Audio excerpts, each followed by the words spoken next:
ये आज पढ़ने जा रहे हैं क्लास 12th का हिंदी पढ़ेंगे और हिंदी का वीवीआई ऑब्जेक्टिव क्वेश्चन करेंगे। ठीक है, क्या करेंगे? वीवीआई ऑब्जेक्टिव क्वेश्चन करेंगे एग्जाम देने से पहले। ठीक है, एक बार पूरा वीडियो को देख लीजिएगा। ठीक है, देख लीजिएगा तो एग्जाम देने जाइएगा ना तो मुस्का के आइएगा, पूरा गाते आइएगा। ठीक है, कोई दिक्कत? चलिए आते हैं, क्वेश्चन देखते हैं। ठीक है, पहले अब बात समझते हैं कि चैप्टर के नाम है बातचीत। ठीक है, बातचीत जो है इस पाठ का जो लेखक है बालकृष्ण भट्ट जी है। ठीक है, और जो बातचीत है ना इसका जो साहित्य की विद्या या निबंध है। ठीक है, और बालकृष्ण भट्ट का जो जन्म हुआ था 1844 ईस्वी में और मृत्यु हो गया था इनका जो 1914 ईस्वी में हुआ था। ठीक है, इसमें कोई दिक्कत? और जन्म जो हुआ था इलाहाबाद उत्तर प्रदेश में हुआ था। ठीक, इसमें कोई दिक्कत परेशानी? ठीक है, और इनके जो माता के नाम है पार्वती देवी और पिता के नाम है बेनी प्रसाद। इसमें कोई दिक्कत? कवि का जो प्रमुख रचना है बालकृष्ण भट्ट का रहस्य कथा, नूतन ब्रह्मचारी, सीता वनवास, पद्मावती और क्या शिशुपाल वध, नल क्या दमयंती और बृहन्नला और बाल विवाह। ये आपको याद करना होगा। ठीक है, इसको देख लीजिएगा। ठीक है, चलिए अब आगे आते हैं, क्वेश्चन करते हैं। क्वेश्चन देखिए, पहला क्वेश्चन देखिए कि बालकृष्ण भट्ट किस काल की रचनाकार है। ठीक है, तो ये क्या हो जाएगा? ठीक है, आधुनिक काल की रचना है। क्या है? आधुनिक काल की। ठीक है, कोई दिक्कत? अब आगे आते हैं। अगला देखिए 2 नंबर क्वेश्चन कि बालकृष्ण जो भट्ट ने एंट्रेंस परीक्षा कब उत्तीर्ण किए। ठीक है, तो 1867 में किए। कब किए? 1867 में किए। ठीक है, आगे आते हैं। 3 नंबर देखिए कि इनमें कौन सा उपन्यास भट्ट जी द्वारा रचित है। ठीक है, तो नूतन ब्रह्मचारी। ठीक है, यह है। चलिए अगला देखिए 4 नंबर क्वेश्चन कि भट्ट जी ने हिंदी प्रदीप्त का संचालन कितने वर्ष किया था। ठीक है, तो 33 वर्ष किया था। ठीक है, इसका आंसर हो जाएगा ठीक है 33 वर्ष। ठीक है, चलिए आगे आते हैं। चलिए 5 नंबर क्वेश्चन देखिए कि बातचीत के जरिए भाप बनकर क्या निकल जाता है। ठीक है, तो मवाद और धुआं निकल जाता है। क्या निकल जाता है? मवाद और धुआं। अगला देखते हैं कि रॉबिन्सन क्रूसो कितने वर्षों तक मानव मुख नहीं देख सका था। ठीक है, तो ये 16 वर्षों तक। इसका हो जाएगा 16 वर्ष। ठीक है, अगला आते हैं 7 नंबर देखिए बात करने का हुनर किसके पास है। ठीक है, तो यूरोप के लोगों के पास है। ठीक है, यूरोप के लोगों के पास हो जाएगा। 8 नंबर क्वेश्चन देखिए असल बातचीत सिर्फ 2 व्यक्तियों की हो सकती है। ठीक है, यह किसका मत है? तो एडिसन का। किसका मत है? एडिसन का। ठीक है, चलिए आगे आते हैं। आगे देखिए 9 नंबर क्वेश्चन क्या है कि हिंदी प्रदीप्त नामक मासिक पत्र निकलना प्रारंभ किया था। कौन किया था? तो बालकृष्ण भट्ट ने किया था। ठीक है, कौन किया था? बालकृष्ण भट्ट ने। आगे आते हैं बालकृष्ण भट्ट का उपन्यास है तो नूतन ब्रह्मचारी, तो उपरो था। ठीक है, कोई दिक्कत? आगे आते हैं 11 नंबर क्वेश्चन देखिए बातचीत निबंध के माध्यम से लेखक बालकृष्ण भट्ट क्या बताना चाहते हैं। ठीक है, तो बातचीत की शैली बताना चाहते हैं कि कैसे बात करते हैं, लो है। ठीक है, इसमें कोई दिक्कत?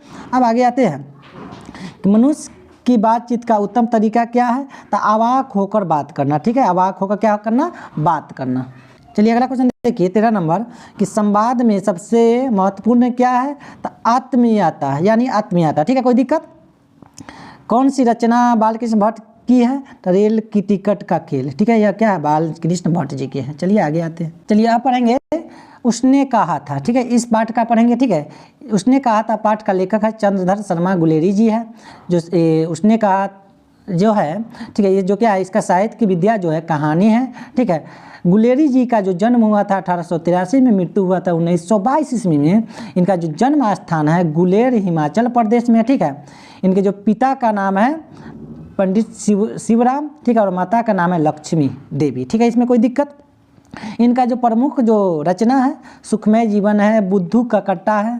ठीक है, उसने कहा था है। ठीक है, ये सब रचना सब है। ठीक है, अब आगे आते हैं। चलिए पहला क्वेश्चन देखिए गुलेरी जी की कितनी कहानियां हैं। तो 3 कहानियां हैं। कितनी कहानियां हैं? 3 हैं। आगे आते हैं उसने कहा था किस वर्ष की रचना है। तो 1915 के है। ठीक है, पूरा वीवीआई क्वेश्चन उड़ा दीजिएगा आप लोग, एग्जाम में इसी में से रहेगा। लाना सिंह किस देश की ओर से युद्ध कर रहा था। तो इंग्लैंड के। ठीक है, ठीक है, चलिए आगे देखिए कि लाना सिंह का सिर किसकी गोद में था। तो वजीरा सिंह के। ठीक है, किसके गोद में था? तो वजीरा सिंह। चलिए आगे आते हैं 5 नंबर की लड़का और लड़की की भेंट कहाँ हुई थी। ठीक है, कहाँ हुई थी? तो चौक पर हुआ था। कहाँ हुआ था? चौक पर। कहाँ हुआ था? चौक पर। ठीक है, आगे आते हैं लड़की कहाँ रहती थी। ठीक है, कहाँ रहती थी? तो इसका आंसर हो जाएगा अंतर सिंह की बैठक में।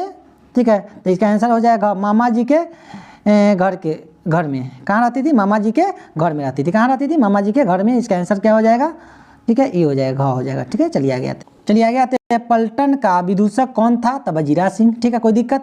8 नंबर देखिए कि कौन सी कहानी हिंदी कहानी के विकास में मील का पत्थर मानी जाती है? ठीक है, तो उसने कहा था। ठीक है, इसका आंसर हो जाएगा उसने कहा था। ठीक है, चलिए आगे आते हैं।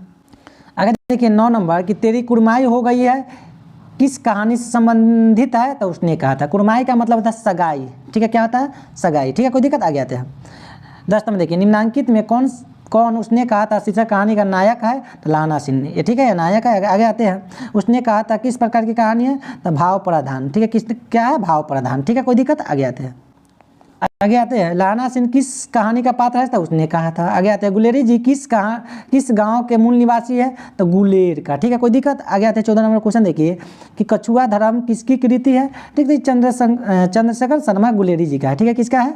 गुलेरी जी का। ठीक है, आगे आते हैं। ठीक है, चलिए आगे देखिए 15 नंबर, उसने कहा था कहानी में किस शहर का चित्रण है? तो अमृतसर का। किस शहर का? अमृतसर का। 16 नंबर देखिए, लाना सिंह के गांव का क्या नाम है? ठीक है, तो मांझे नाम है। क्या नाम है? मांझे। ठीक है, कोई दिक्कत? चलिए अगला क्वेश्चन देखिए कि लाना सिंह किस पद पर था? तो जमादार के पद पर। किस पद पर? जमादार के। अगला देखिए 18 नंबर, सूबेदार हजारा सिंह के लड़के का क्या नाम था? तो बोधा सिंह। ठीक है, इसे आपको याद करना होगा, भूगोल का क्वेश्चन है। अगला देखिए, ठीक है, कि भारतीय सिपाहियों का किसके साथ संघर्ष हुआ था? तो जर्मनी के साथ। ठीक है, आगे आते हैं, जर्मन पलटन को किसने मार गिराया?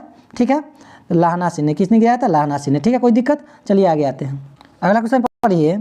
ठीक है, कि सिख राइफल के जमादार लाना सिंह का नंबर क्या था? तो 77 नंबर था। क्या था? 77 नंबर। ठीक है, कोई दिक्कत? आगे आते हैं कि सरकार ने सूबेदार को ज़मीन कहाँ दी थी? ठीक है, लायलपुर में। ठीक है, तो क्या हो जाएगा? लायलपुर। आगे आते हैं, चलिए आप पढ़ते हैं हिंदी का चैप्टर 3 का ऑब्जेक्टिव क्वेश्चन कि संपूर्ण क्रांति जो पाठ है इसका जो लेखक है जयप्रकाश नारायण जी है। ठीक है, इसका जो विद्या है, साहित्य की विद्या है भाषण जो है। ठीक है, कोई दिक्कत?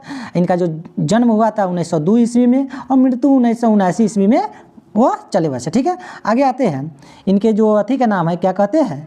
पिता का जो पहले एक जन्म इनका स्थान है सिताब दियारा में और बिहार में है। ठीक है, कहाँ है? बिहार में। और इनके पिता का नाम है हरसू दयाल और माता का नाम है फूलन देवी। ठीक है, इसमें कोई दिक्कत परेशानी? अब आगे आते हैं, तकलीफ ही नहीं ना है। चलिए, कवि का जो प्रमुख रचना है क्या है? Reconstruction of Indian polity. क्या है? पॉलिटी। ठीक है, इसमें कोई दिक्कत? अब इसका क्वेश्चन आंसर करते हैं, भूगोल का क्वेश्चन आंसर रहेगा, आप ध्यान से देखिएगा। ठीक है, इसमें कोई दिक्कत?